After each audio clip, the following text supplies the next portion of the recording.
প্ৰশ্ন হৈছে জুবিন গাৰ্গ ডাঙৰীয়া ন্যায় পাবনে? অসম চৰকাৰ তথা ভাৰত চৰকাৰে ইতিমধ্যে জুবিন গাৰ্গ ডাঙৰীয়াক অসমৰ সম্পদ বুলি জুবিন গাৰ্গ ডাঙৰীয়াৰ হত্যাকাণ্ড হৈছে ইতিমধ্যে অসমৰ মুখ্যমন্ত্ৰী ডাঙৰীয়াই নিজ মুখে স্বীকাৰ কৰিছে। কিন্তু তাৰ পিছতো অসমৰ জনগণ তথা জুবিন গাৰ্গ ডাঙৰীয়াৰ পৰিয়ালবৰ্গ, তেখেতৰ পত্নী, তেখেতৰ পত্নীয়ে আজি কান্দা কাটি কৰি হিয়া ঢাকৰি কান্দি ৰাইজৰ ওচৰত জুবিন গাৰ্গ ডাঙৰীয়াৰ বাবে ন্যায় বিচাৰিছে। এটা কথা মনলৈ খুব বাৰুকৈ আহিছে যে জুবিন গাৰ্গ ডাঙৰীয়াৰ বাবে যিসকল ব্যক্তিয়ে ন্যায় বিচাৰি চৰকাৰক প্ৰশ্ন কৰিছে সেইসকলক NSA লগাই আজি জেলত ভৰোৱা হৈছে। বহু সংখ্যকক মাৰপিট কৰি মূৰ ফালি দি ঘৰলৈ পঠিয়াই দিয়া হৈছে। তেওঁলোক বাৰু দোষী নে? ন্যায় বিচৰাৰ বাবে তেওঁলোকক দোষী বুলি মানি ল'ব পাৰে? তেওঁলোক দোষী নে এইখন চৰকাৰ দোষী, যিখন চৰকাৰে জুবিন গাৰ্গ ডাঙৰীয়াৰ আজি মৃত্যু হোৱা 24টা দিন উকলি গ'ল, তাৰ পিছতো এইখন চৰকাৰক ন্যায় বিচাৰি ৰাইজে হাবাথুৰি খাবলৈ ভাবিছে নে এইখন চৰকাৰ দোষী? এই কথা ৰাইজৰ মাতিলৈ ৰাইজে তাৰ উত্তৰ অতি সোনকালে বিচাৰি পাব বুলি আশা কৰোঁ। এই কথাবোৰ দেখিয়ে ৰাইজৰ মনত সন্দেহ উপজিছে। সঁচাকৈ জুবিন গাৰ্গ ডাঙৰীয়াৰ ন্যায় দিয়াৰ এই চৰকাৰখনৰ সদিচ্ছা আছেনে? বাৰম্বাৰ মুখ্যমন্ত্ৰী ডাঙৰীয়াই ভাষ্য সলনি কৰিছে। তেখেতৰ ভাষ্যসমূহ চেল্ফ কনট্ৰাডিক্টৰী পাইছে। এগৰাকী সাধাৰণ নজনা ব্যক্তিও ইমানখিনি কথা জানে যে প্লেচ অফ অকাৰেঞ্চিত যেতিয়ালৈকে ইনভেষ্টিগেশ্যন কৰা নহয় তেতিয়ালৈকে সত্য তথ্য পোহৰলৈ নাহে। আৰু আজি 24টা দিন উকলি যোৱাৰ পিছতো আজিলৈকে এই যিটো ক্ৰাইমৰ স্পট আছিলে সেই স্পটলৈকে অসমৰ যি ইনভেষ্টিগেশ্যন টীম SIT টীম আজিলৈকে গৈ পোৱা নাই। বৰঞ্চ সেই ঘটনা হোৱাৰ সময়ত যিসকল ব্যক্তি তাতে আছিলে উপস্থিত সেইসকলৰো কোনো ধৰণৰ ভাষ্য গ্ৰহণ কৰা হোৱা নাই বা ইনভেষ্টিগেশ্যন তেওঁলোকৰ ওপৰতো কৰা হোৱা নাই।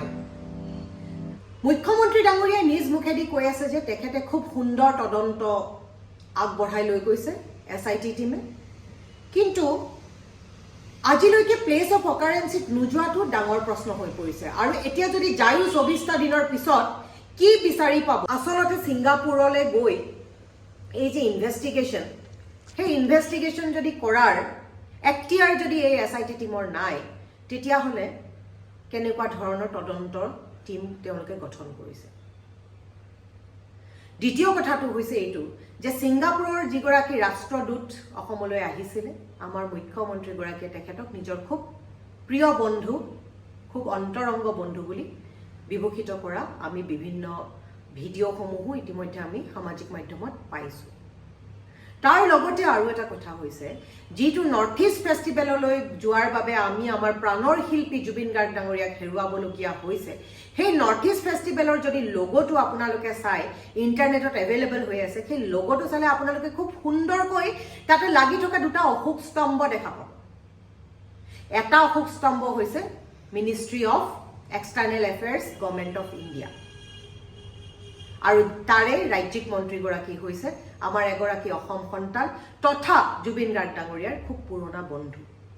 দ্বিতীয়টো অশোক স্তম্ভ হৈছে হাই কমিশ্যন অফ ইণ্ডিয়া ছিংগাপুৰ, যোনে এই অনুষ্ঠানটোত স্পনচাৰ কৰিছিলে। অতি সুন্দৰকৈ লিখা আছে। গতিকে এটা চৰকাৰী পৃষ্ঠপোষকতাত হোৱা অনুষ্ঠানত গৈ আমি প্ৰাণৰ শিল্পী জুবিন গাৰ্গ ডাঙৰীয়াক হেৰুৱাৰ পিছত চৰকাৰে কিয় আগভাগ লৈ ছিংগাপুৰলৈ গৈ এই ইনভেষ্টিগেশ্যনসমূহ এতিয়ালৈকে কৰা নাই? এই কথাবোৰ দেখি থাকিলে আচলতে চৰকাৰখনৰ সদিচ্ছাৰ ওপৰত প্ৰশ্ন উঠাটো একেবাৰে স্বাভাৱিক কথা। এইকেইদিনৰ যি ৰাজনৈতিক বাতাবৰণ আমি দেখিছোঁ, অনুমান কৰিছোঁ যে এই চৰকাৰখন যিটো বিষয়ত সিদ্ধহস্ত, ইছ্যু ডাইভাৰ্টৰ যি ৰাজনীতি কৰিবলৈ তেওঁলোকে যায়, তেওঁলোকে যিমান পাৰে সিমান চেষ্টা কৰিছে ইছ্যু ডাইভাৰ্ট কৰিবলৈ।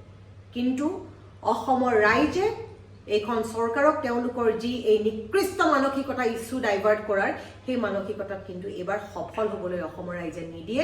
কাৰণ অসমৰ ৰাইজে বিচাৰিছে প্ৰাণৰ শিল্পী জুবিন গাৰ্গ ডাঙৰীয়াৰ বাবে জাষ্টিছ বিচাৰিছে। অতি দুৰ্ভাগ্যজনক কথা যে যি সময়ত সমগ্ৰ অসমে কান্দি আছে, অসমে ন্যায় বিচাৰি আছে, আমাৰ মুখ্যমন্ত্ৰীগৰাকীয়ে কেৱল বিজেপি, কংগ্ৰেছ এইবোৰ ৰাজনীতি কৰাত ব্যস্ত হৈ আছে।